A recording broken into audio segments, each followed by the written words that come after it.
strategically. Francis, like Francis said, this is sort of like a backup to the SHSAT, but it really opens a different set of avenues. And in my experience working, in the New York City sort of private school system, where I went to both middle school and high schools, there's some really pretty great opportunities that can come out of this test that are unique from the SHSAT, but still very important. So first off, what's the ISEE? It's short for the Independent School Entrance Exam. And like I said before, it's sort of important to remember that distinction between the upper level and the lower level. Um, it's a requirement and a standard for entry to nearly every single New York City private high school. So if you're going to apply to a high school, just any private high school in New York, you either need to take the SSAT or the ISEE, and the ISEE is sort of more geared towards the non-boarding or parochial schools. They tend to gear more towards the SSAT, but it's accepted at those as well. So essentially any school that's not a public school or not or in some cases not a charter school, or not a specialized school, it's going to be accepting this test, and it's going to be essentially the primary test that you should be taking. The test itself is offered across 3 different seasons, and it can be taken at a maximum of once per season. So these dates are important. I put these wonderful pictures of Central Park up for you guys. So the fall session is from August to November. The winter session is from December to March, and the spring session is from April to July. So you can schedule, again, only one test in each of those periods, but across those 3 periods, you can take it 3 times total. So that gives you a little bit of leeway if you don't get exactly the score that you'd like, to just try again. Now, talking about the structure of the test, essentially the timing of it is 2 hours and 40 minutes with 2 breaks that are about 5 to 10 minutes each. So it's not a very long test. It's compared to the marathon run that is the SHSAT of just 3 hours straight. It's a lot more regimented, and that also just comes into play with the sections. Like there's 5 different sections. 4 of them are multiple choice, and then there's 1 essay section. And the essay section is also quite important to study for. That's sort of what makes it unique from the SHSAT, which only has the multiple choice sections. What the essay section is it gets sent directly to the admissions committees. It's not scored, but they take a look at it to sort of gauge the writing aptitude of the student that's applying. So it's a way really to impress the admissions committee beyond just the scores. And that's, I would say, the number one most important component, because a lot of people are already preparing for the SHSAT to sort of expect for as they're going into the test. And then finally, the scoring is a little bit different from the SHSAT. What it's done, or I would say drastically different, actually. It's scored across each section of the test. And so slightly different versions. It's scaled across those different sections. Again, excluding the essay, and then ranked as a percentile, and then given a Stay9 score. So Stay9 score is essentially like a 1 through a 9, and it tells admissions committees really quickly where your child is essentially in the ranking of how the rest of the people performed on the test. So all 9s would mean you're in the top 4% of test takers in each of the sections, and 8 I think would be from 90th to 96th percentile in that section, etc., going onward. So it's really important as compared to the raw score, just the cutoff that is the SHSAT. What's important about the ISEE is that each individual section is graded and matters, and the admissions committee can look at it, and it's much more based on your ranking relative, or the ranking of the student relative to others. So now I'm just going to get a little bit into the different sections of the test, give a little bit of a quick overview. I mean, I'm not going to ask anyone to solve these questions on the right side, the sample questions that I'm giving, but they just give you sort of an idea of what you're expecting on each of the sections of the test. Albeit like a little bit of a fast and loose, easier version of each of them.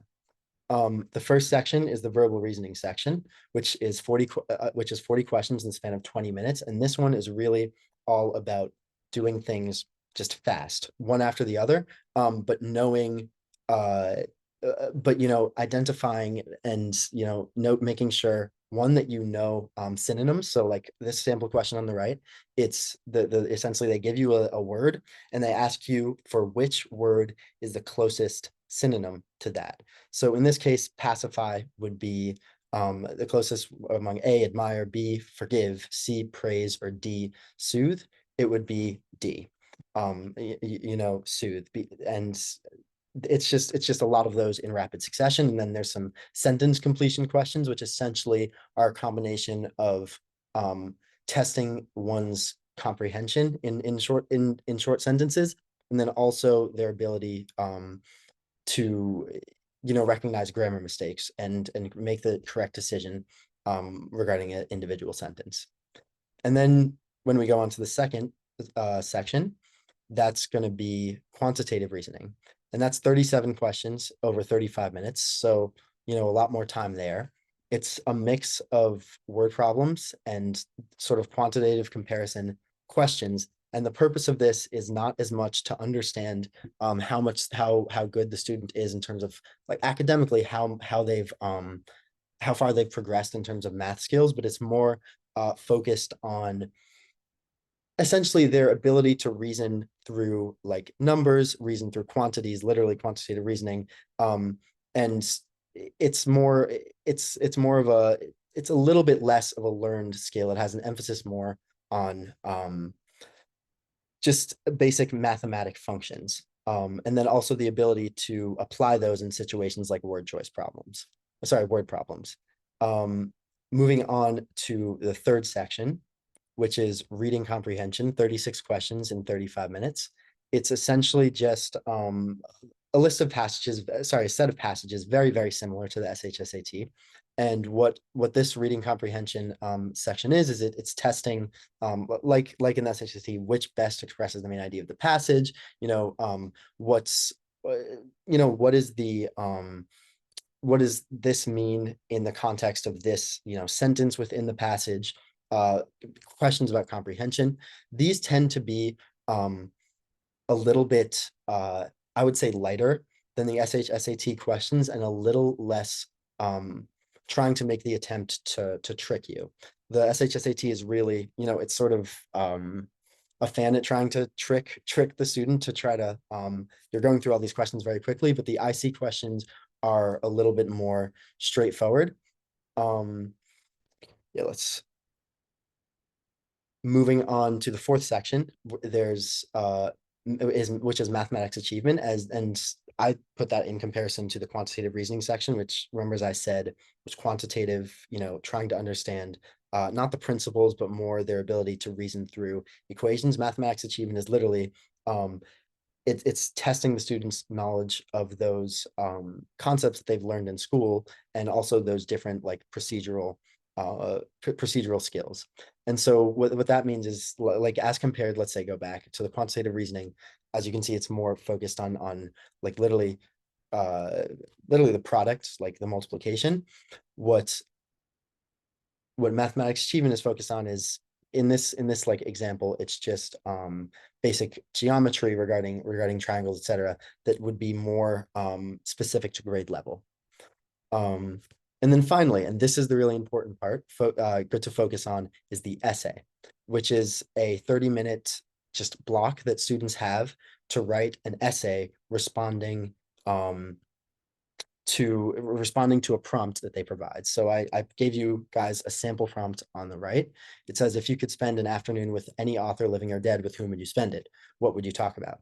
This section, although that seems like a fun, simple, easy question, it really requires a lot of practice, a lot of writing essays over and over again, sort of similar to the Hunter test, to understand what it is that they're looking for, how they're expecting it to be structured, what's a good way to go about essentially giving them what they want. And that there's a little bit of leeway there, but it's the knowledge of knowing this is how the essay should be this is how the essay should be written. And then of course you'll know the one prompt there's only 30 minutes. It's a race against time as well because you want a certain amount of length, but you also want to have that depth and you want it to be interesting, it should be an interesting essay on top of, reaching or achieving all the technical parameters that are sort of not explicitly stated, but sort of implicit once you really get into preparing. Um, Now this is the important part, I think, of the most important part of this presentation, which is sort of understanding what success on the IC offers your student. I'm going to start talking individually because I think that's important and I have a good perspective to share. Um, I went to Friends, like I said, I went to Friends, which is a Quaker independent school on the in Gramercy Park, like relatively well known. And I think it's my time there sort of might be a good sort of marker of what an independent school could look like for your kid. And what it really is access. It's like, especially in New York, independent schools are equated essentially to access to some of the best, most prestigious schools in the country.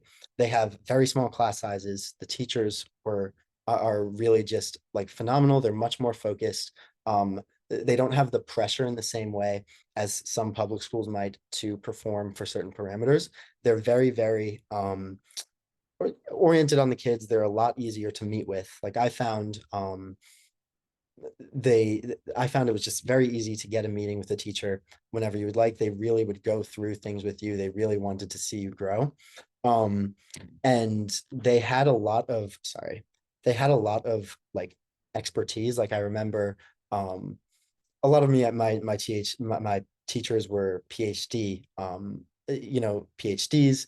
A lot of them had like a real passion for teaching. This was a choice that they were making to pursue like this specific thing, and they had a lot more, I think, just a really good sense of the subject matter in a way that was less constrained than it might be in other school settings.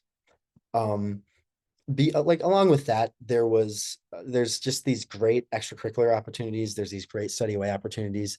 If your student is someone who's interested, I mean, let's say in athletics, the private school information so the private schools are sorry the private school landscape of athletics is very, very diverse, but it goes way beyond that. Like I'm someone who really enjoys doing debate, and I found that there's a really just competitive environment there. There were different types of debate that I had access to at Friends.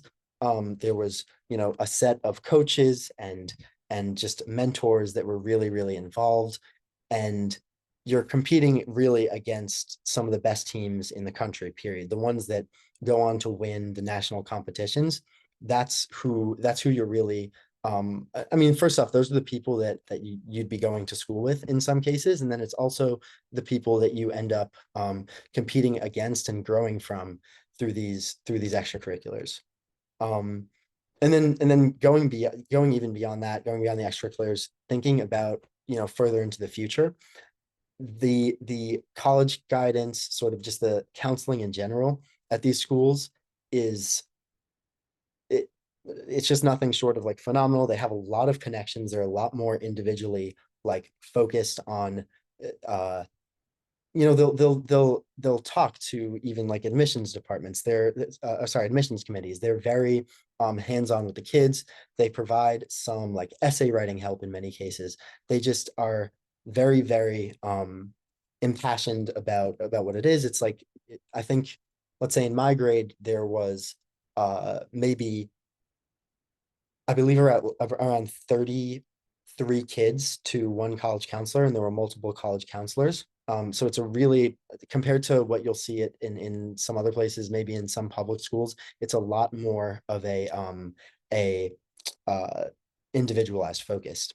And then, of course, along with that, the just the prestige of these schools, the good learning environment that's fostered by all of the resources that go into them, et cetera, that really creates an environment of intelligent people who are working quite hard. I know in my time at Friends, it wasn't competitive. It was collaborative. That was obviously also a part of the Quaker spirit, but it was just the like precision and the how driven these kids were definitely drove me to be better myself.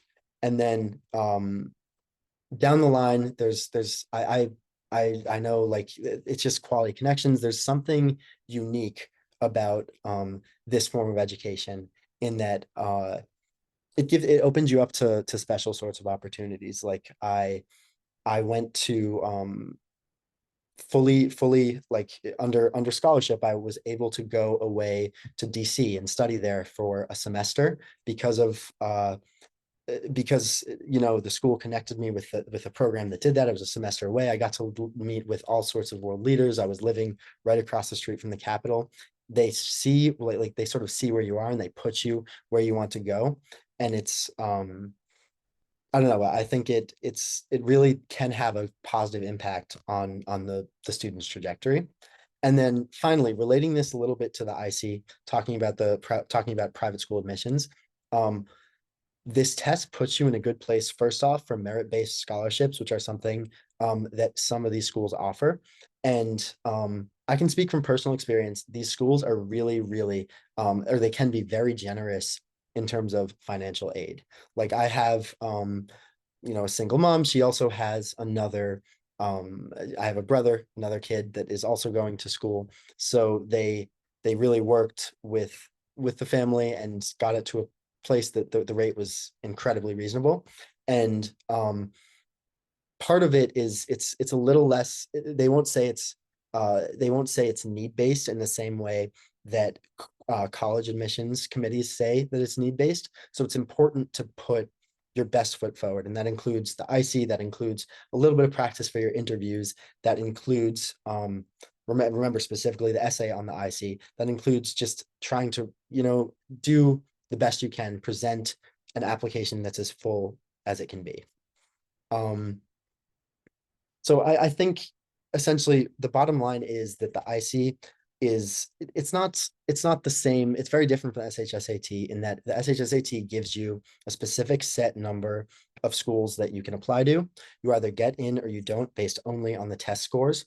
And those schools have a more sort of specific focus. The IC requires a lot of advocating to yourself for yourself, knowing what you want in the private school landscape. But what it can provide you is a lot of opportunities to go to these different schools that have maybe focuses. They have certain extracurriculars that you would like, etc. Um, Next, sorry, that was skipping the slide. I'm gonna talk to you a little bit about how to prepare. And this is sort of not, it's not as, it's a very long process. It requires a lot of patience, a lot of practice, but it's similar to the way that the SHSAT works. Again, because it's secondary, it's less important to focus on the multiple choice if you're doing the SHSAT prep already, because you can find a lot of overlap between the two. But when you're doing the prep, remember, like it says in the bottom right, focus on remember the essay. Remember that it's very important to put your best foot forward to admissions committees. And then in terms of the other areas, it's similar to the SHST. First, you need to take a diagnostic test to sort of see where your strengths and your weaknesses are. You need to learn a little bit from there what the format of the test is, and sort of relearn things, concepts you might have known, like reading skills, math skills, in the context of the test. Like you need to, maybe there's many people who are great readers, they enjoy reading a lot, but when they get to the test, it's just asked for a different form of comprehension.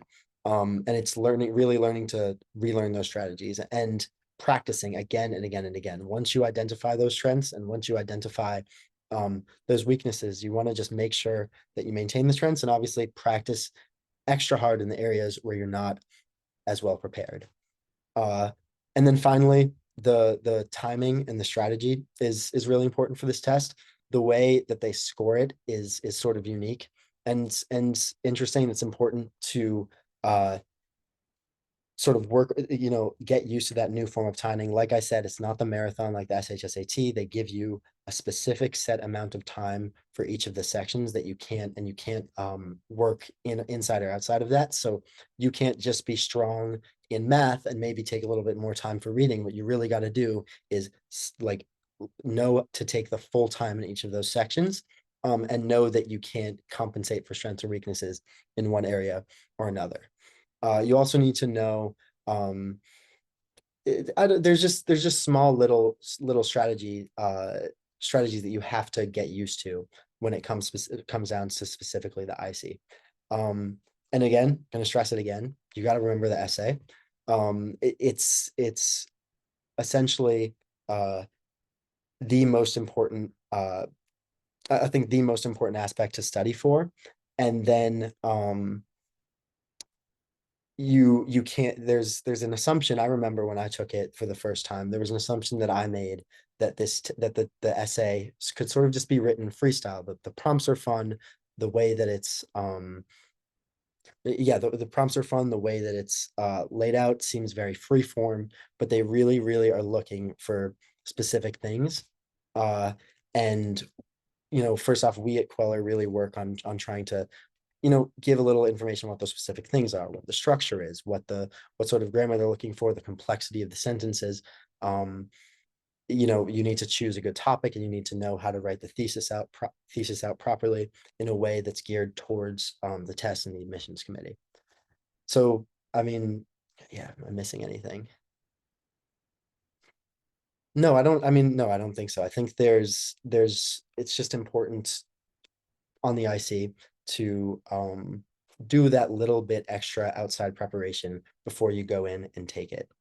Um, Again, I think this test is, although it's a little different, although it may be sort of difficult to prepare for sometimes, I think that it's worth that little bit extra preparation. And I encourage each of you to do your own research about what kind of private school opportunities there are out there, and to not be discouraged by the sort of high prices that they charge, because I mean, this is New York City. It's there's room to work with, maybe talking to a few of the financial aid or admissions committees, trying to get an understanding of what it is and whether it's feasible for your family, in conjunction with the specialized high school and the SHSAT things. um yeah, so thank you for listening, and uh I'm sure I missed things. Maybe you guys have questions, so I'm going to leave that open to you all now. Henning, let me take you off spotlight. Oh, I'll put you on spotlight or remove the share screen, okay? Mm-hmm. And then just check your phone for a moment, okay? Mm-hmm. Sorry, there you go. While while you're doing that, let's do the following. I just want to let you know, everyone, that SHSAT should be the big priority test. So just remember how important that is. Okay. And really quickly, Alvin, can you I just messaged you. I just want to see if you're able to give your final tips, final advice, and I just want to do the head and shoulders, and if possible to do the Zoom background. But I'd love for you guys to type and ask any questions you have about the exam. Go ahead. Please ask any questions, and Alden, I guess just give your advice. This is your time to give everyone some good tips. Okay, go right ahead. Yeah, okay. I'm gonna leave room for any questions for a second. Um, okay. I'll start with advice, I guess, then, and then if anyone wants to leave a question, they can. Um, what I think, what I think is uh, what I think is really crucial with this is like Francis said, this is a secondary sorry about that. This is a secondary test. It's not the one that you should be focused on the most, but don't let that fool you. You should do a little bit of preparation in its own right. Uh it's not even the comparability of the material. I think the switching from the SHSAT from to the IC is a pretty easy thing to do.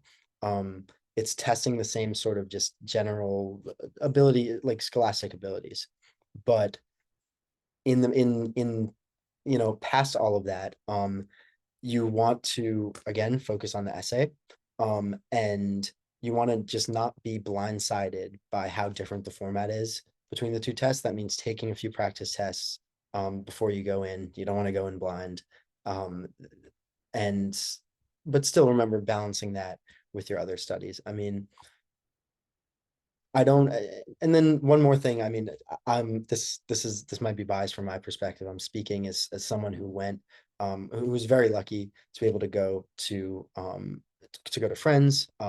It's a unique set of opportunities that these private schools offer, and it's really just it's quite worth looking into because I remember in the beginning of this process there was talk in my family of doing um, just going to the Hunter, just waiting for the SHSAT, and staying at the school that I was at. And I'm so glad that I uh, made the decision that I did to sort of look out, and that I was encouraged by. I had a counselor in middle school to help me apply to these different places, and I'm so happy that I had the support of Queller to study for these tests and sort of get ready also for the interview. All of those things, it's just worth it if you feel that the resources there could be beneficial to you. So doing just that little bit extra research is really quite good. I have a question from Monica, which she says, thanks so much for the info. How many schools did you apply, high school did you apply to, and how many wanted the SHSAT versus the ISEE?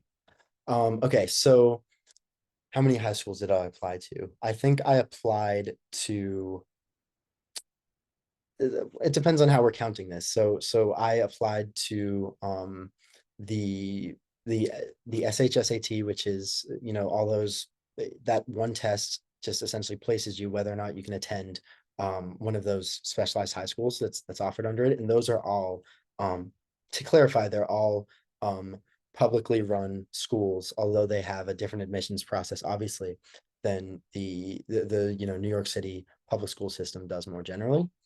uh, in terms of private schools, I applied to, I think, uh, 4 or 5 in total. It's not like college admissions at all. It's not like, this massive process is applying to as many as you can. Some of them have independent essays or short prompts that you'd have to do, but it's nothing major. And like I said, I think it's worth the work. And so, just to clarify, at the end of the question, there was asking how many of these high schools wanted the SHSAT versus the ISEE. So the SHSAT is only for these specialized high schools. The private schools are not going to accept the SHSAT at all. You have to take the ISEE to be able to apply to most of these schools, or to um, get a good reasonable shot at admission to any of these schools. So if you want to have access to any of these private schools, these boarding schools, the parochial schools, you're likely going to have to do it through the ISEE, which is, I would say, the better test, or you're going to have to do it through the SSAT, which is, as I said, more geared towards boarding schools, and I would say is a little harder to prepare for. Um, any other questions? No, I don't think so. Yeah, I mean, I guess just in terms of final things before I give back to Francis. First off, thank you so much everyone for listening. I hope that this was informative, at least a little bit, into um uh how the landscape looks in terms of why you might want to take this test, sort of the steps um, that are important to learn to prepare, what the test actually looks like. Um, I really encourage you guys to look a little bit into what look independently into what it can get for you. Um, and yeah, I'm wishing you all good luck preparing and studying.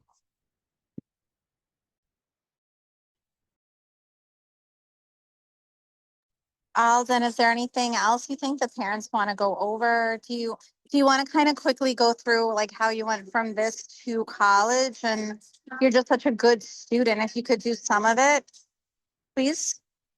Oh yeah, sure. How did I get from this to college? So um friends really set me up really well. Like I said, it was my counselor who started working with me immediately in the first off going into the spring of junior year, and then a little bit of feedback throughout the summer. They led all sorts of tours. They were really just trying to make sure that we were looking at the field of universities widely and understanding all the opportunities that we had, and looking to see which school would fit us best, and what essentially what all the options were, and they were really hands-on and proactive about that. um then as it got into the fall semester of senior year, it really turned more towards, okay, you've looked at your options. Now what are we going to do in terms of trying to apply to these, and essentially giving it your best shot. There was a few times a week we would meet in these very small seminars of like 8 people, and it would just be the two college counselors that were for my grade, talking to these 8 or 10 people, or probably more about 15 people, about um the what the application process looked like. They would go over essays with us constantly. They would try to make sure that we were narrowing down our list in a way that was right and sort of strategic. They were really focusing with each of us on sort of balancing out that list, and then also um, encouraging us to seek any sort of like seek all sort of like outside avenues of help. I mean, Queller Prep is I mean great at this sort of stuff as well.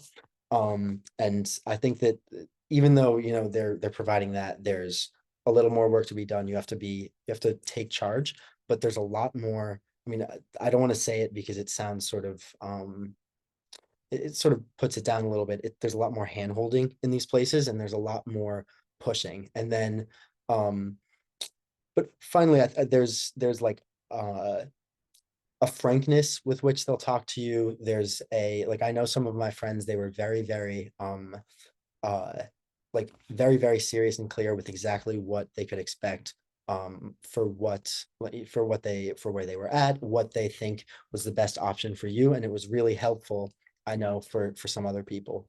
um in my case specifically, I ended up I visited Rice University, which is a university down in Houston. I'm a guy who's interested in public policy and political science, and Rice has a great political science program. They have the number one university affiliated think tank in the world. So I something about the campus, something about all of those different things just spoke to me, and I applied early decision, and I was accepted. For some of my classmates around me, I like just hearing through stories. What I know is that they will do a lot of advocating for you for these college sorry for college admissions in a way that I think is you're not going to find anywhere else. Like if your kid is on the wait list somewhere, they will be calling the place and trying to check in and make sure that they're getting in there. They'll be having conversations with the admissions people. They try to cultivate relationships. They And have Alden, do you mind just repeating that? Because I want everyone to understand like what that impact really means. Because they're going to be the ones making the phone calls. They're going to be the ones pushing to get you off the wait list. I would really appreciate it if you did a pause and just went through that again, because that's something that you're not going to see at other schools. And if you could also talk about ACT, that would be really helpful. Okay, go right ahead. Sure.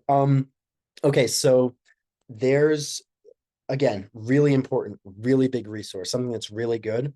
These college counselors, the ones that, I mean, in these private schools that are really focused, um, more specifically on the individual, what that also translates into it, again, they're holding your hand all the way down the line. They're forming these relationships with these admissions committees.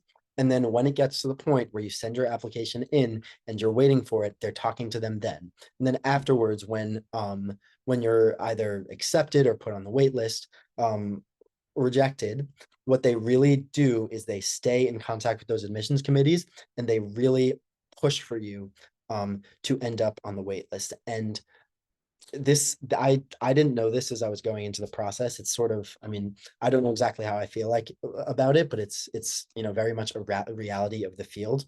Um, College admissions is not, I don't, it's definitely not just merit based. There's a lot more that goes into it. There's a lot more of the political than schools initially let on. There's a lot more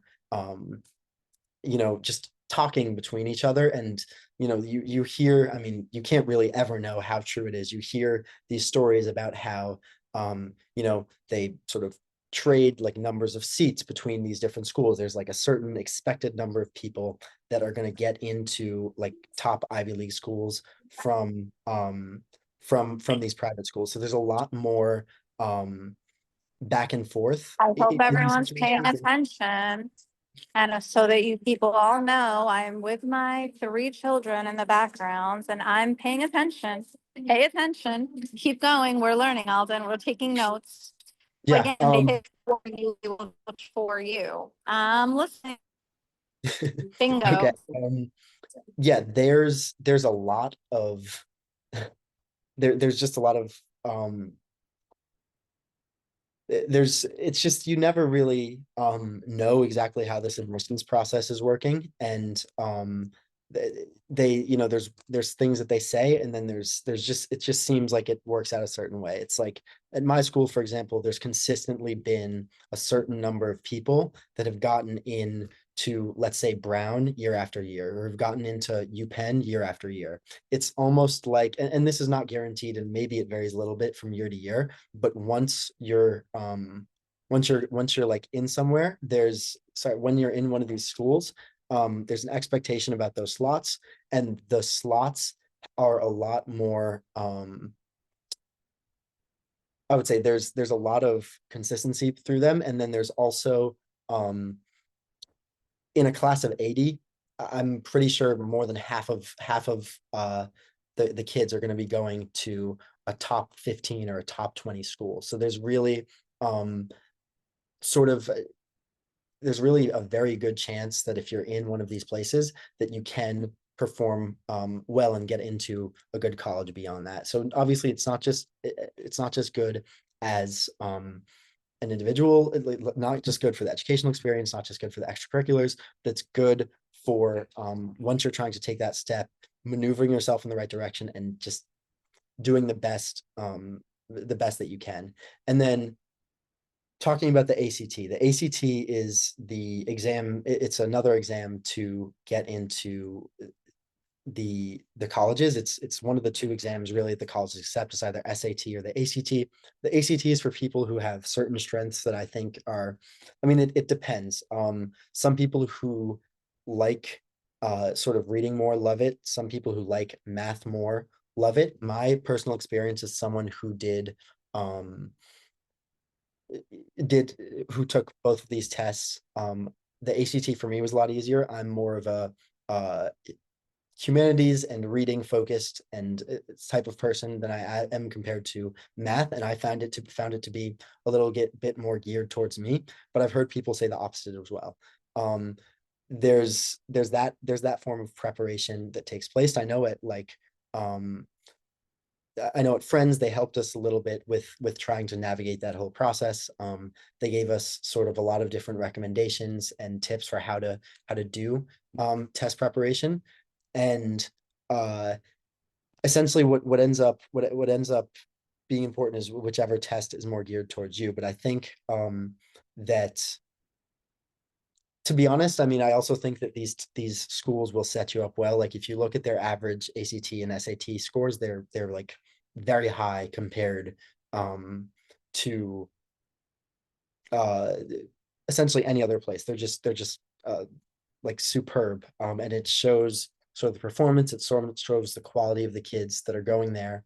And it shows, you know, once you're there, it's a lot easier. Again, there's no guarantee, you still have to work very hard. The environment has its demands of, like, you know, a lot of homework, a lot of you have to, you know, really keep in mind the extracurriculars. But the environment is very, very good for once you get to the college preparatory stage. And it's a lot more tailored individually, that sort of tailoring that you won't really find anywhere else. This is something all to keep in mind for later down the line. I know it seems like it's going to be a while, like, you know, we're trying to get into we're just trying to get into high school right now. We'll cross that bridge, but when we get to it, but I think it's really, from one stepping stone to the other, it really does make a difference. There's the talk about merit, there's the talk about how bright kids are, but I think that it's not just how bright you are, especially now. It's about making those strategic choices that land you that land you in the right place. And that means when you get there, whether or not you end up going to like, you know, Stuyvesant, Bronx Science, or to Friends, or you know, Dalton or Horace Mann, it's really about uh taking full advantage of those extracurriculars. Like, um if you have like a school that's geared towards this one thing, maybe it's not your thing, but you should try and see if you like it, or see if you're good at it anyway. Like, and you can't just sort of rely only on the strength of the academics. You also need to branch out a little bit, and again, wherever you go, um maximizing you know, just taking advantage of all the opportunities across all those different schools. um I I I mean, the more that I talk about this, I can't recommend looking into into these different private school options more highly. I think uh, it's really unparalleled opportunity just in the present right now, and then also 4 years down the line.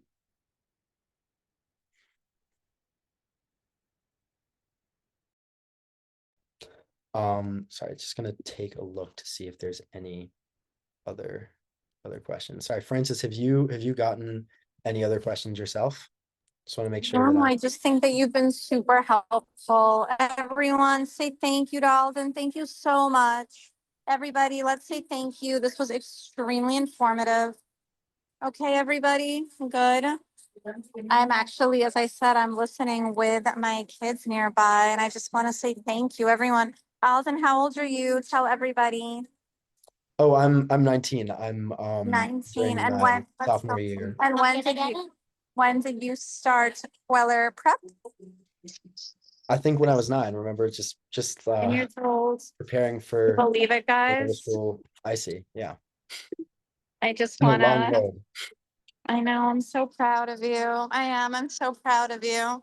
And I'm so glad we're doing this. I just want to share with you, rain or shine, we are here. And that's it. I promised my kids that we're going to a fun activity. So I'm in the Zoom and doing the activity at the same time. I just want to share with all of you that I'm really proud of you.